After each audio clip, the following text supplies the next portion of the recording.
Laura Bousquet, bonsoir. Bonsoir. Merci de m'accorder cet entretien. Vous êtes étudiante en deuxième année de DUT édition librairie Oui, à l'université de Bordeaux, Bordeaux 3. oui. Pouvez-vous commencer par nous expliquer en quoi consiste votre cursus? Donc c'est un cursus à visée professionnelle, plus qu'universitaire. Mmh. Enfin, c'est un mélange des deux. Oui, On a à la fois des cours très théoriques et à la fois de pratiques professionnelles et autant d'édition que de librairie. d'accord. C'est les bases des deux métiers en fait. Et vous savez, vous déjà, vers laquelle des deux voies vous voulez vous orienter maintenant? Oui, édition. Ouais, Oui. en édition, d'accord. Alors, on se rencontre ce soir parce que vous devez rédiger pour votre fin de cycle un mémoire. Et le thème de votre mémoire est extrêmement original puisqu'il consiste, vous allez nous dire en quoi?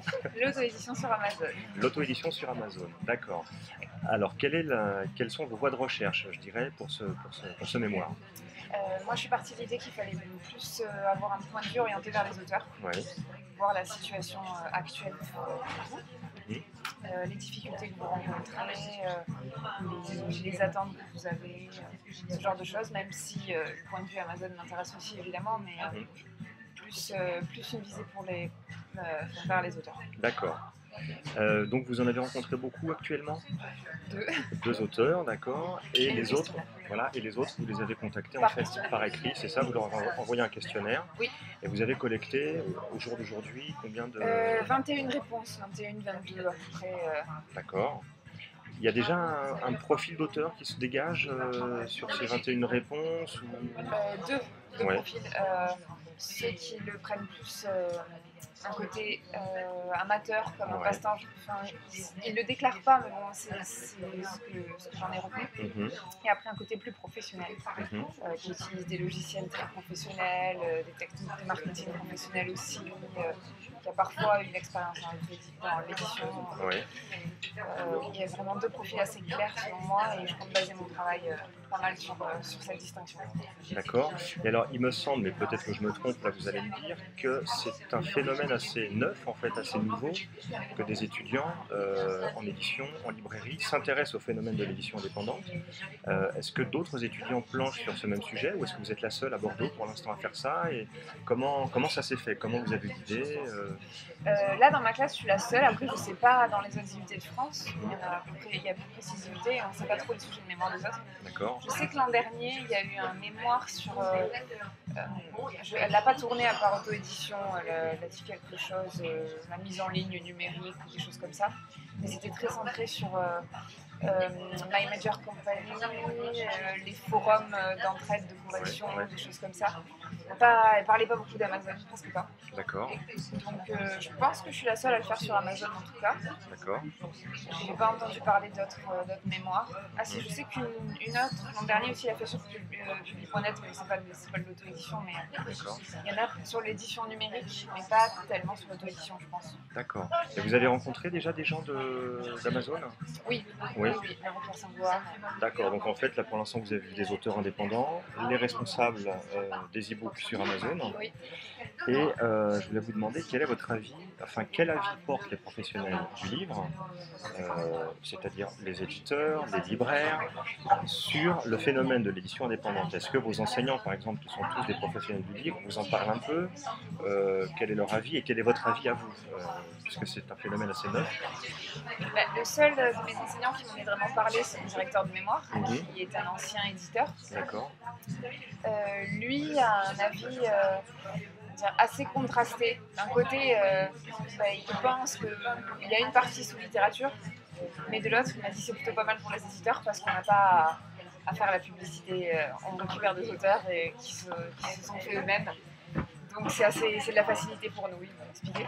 Et après, des éditeurs que j'ai pu rencontrer, avec qui j'en ai parlé, m'ont dit non, nous ça ne nous intéresse pas, on reçoit assez de manuscrits comme ça, on ne va pas les embêter à lire en plus en dehors.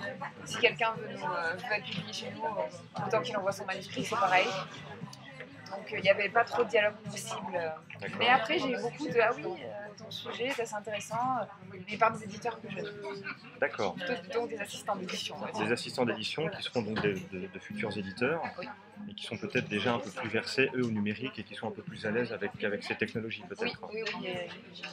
Je pense qu'ils se disent que c'est incontournable, que le numérique en général est incontournable et que savoir une étude dessus, ça peut être utile.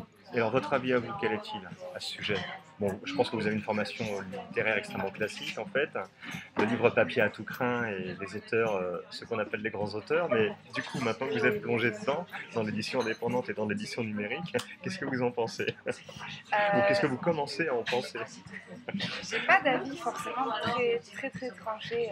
Je suis ni pour ni contre en fait. Bien au contraire. Voilà. J'ai trouvé des ouvrages intéressants, des ouvrages que j'ai aimés. J'en ai trouvé d'autres, sincèrement, que j'ai pas aimé non plus. Mais c'est comme dans les littératures en général.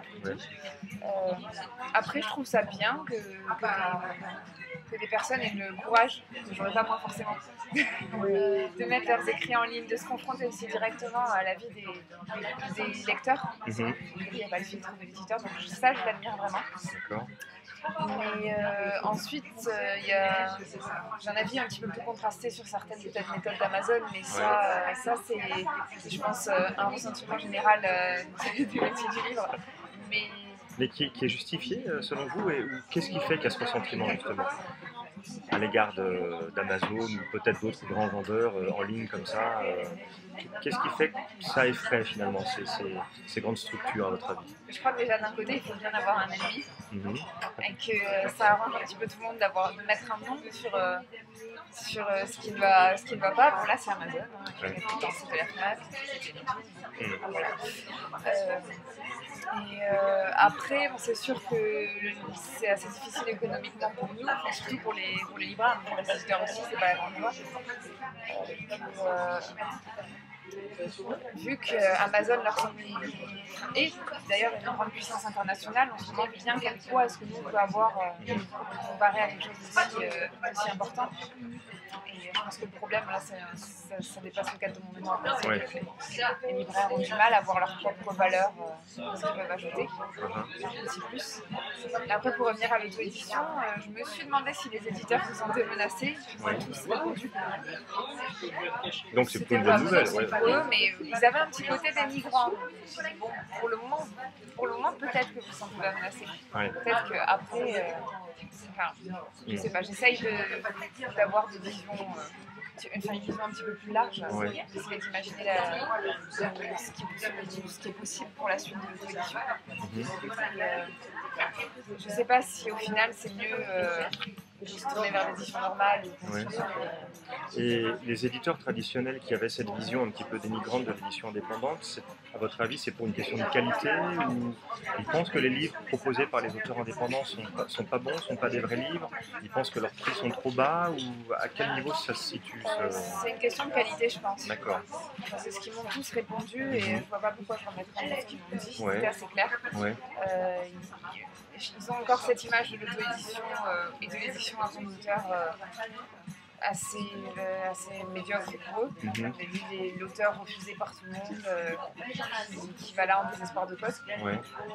Mais je pense aussi que ce qui joue, c'est l'étiquette Amazon pour eux. D'accord. Ils ne veulent vraiment pas être liés de près ou de loin à Amazon. Alors, quand ils voient par exemple ces éditeurs traditionnels que des livres proposés par des auteurs indés sont dans les premières places des ventes et que les leurs à eux sont un peu derrière, quand même franchement derrière, est-ce qu'ils continuent quand même à trouver que c'est mauvais, que c'est injuste, que les auteurs indépendants vendent plus que les autres parce qu'ils sont pas chers, ou est-ce qu'ils s'interrogent véritablement, et est-ce qu'ils commencent pas à se demander pour certains si finalement ça vaudrait pas le coup d'aller jeter un œil objectif, ou vous n'avez pas ce sentiment-là encore, que ça a éveillé la curiosité de leur part, ou ils pensent pour eux que de toute façon les livres proposés par les indés sont pas bons et point barre? Non, il y en a beaucoup qui campent quand même sur leur position. Après, je ne me suis pas entretenue avec énormément d'éditeurs non plus. Il n'y a que mon directeur de mémoire qui a une vision un petit peu plus large, qui à travers certains articles sur internet qu'il a publiés, a donné un avis assez... Pourquoi pas? Ouais, ouais. Pourquoi pas. D'accord. Il reste ouvert, quoi. Oui, D'accord. pas forcément pour non plus, je dirais. Oui, En tout cas, plus contre que moi. oui. Mais Il bon, attend de voir, quoi, s'il Oui, y a mais des je bonnes pense choses que qui émergent. il a l'air d'attendre de lire aussi ce que je vais lire. Bon, bah écoutez, c'est peut-être grâce à vous que les auteurs indés vont pouvoir émerger enfin, alors là. s'il y a des bonnes choses. Alors, dernière question, à votre avis, de quelle manière les auteurs indépendants vont réussir à gagner leur lettre de noblesse dans l'édition tout court? En se professionnalisant. Bon, ça donne un côté aller tous vers l'édition normale, mais c'est pas ce que je veux dire. Non, Ouais. c'est peut-être en acquérant un savoir-faire au final, en trouvant une position entre l'auteur Ouais. et l'éditeur, je trouve. Mm. Avoir les capacités de mise en page, c'est assez difficile autant dire, de promotion et littéraire bien sûr. Oui. Et je pense que ça me semble être la seule solution pour être vraiment prise au sérieux, que ce soit à la fois par les éditeurs et par les lecteurs. J'ai aussi rencontré quelques lecteurs qui étaient Oui. fermés. À cause des fautes qu'ils rencontraient, des choses comme ça. Oui, et de l'image qu'ils gardaient. Je pense que c'est une image qui est tellement ancrée dans leur esprit qu'ils ne peuvent pas se la sortir. Donc la professionnalisation des auteurs indépendants, c'est-à-dire Oui. Produire des couvertures qui sont des couvertures et une mise en page conforme à ce qu'on est en droit d'attendre dans un livre. Et ce que je trouve très bien et qui peut aussi aider, c'est les espèces de communautés qui se forment, d'entraide, de soutien, de conseils. Ça, je pense que ça peut être un atout majeur. Avec un partage des compétences. Oui, voilà, qui n'existe pas dans l'édition traditionnelle. Ouais. C'est un milieu assez individualiste.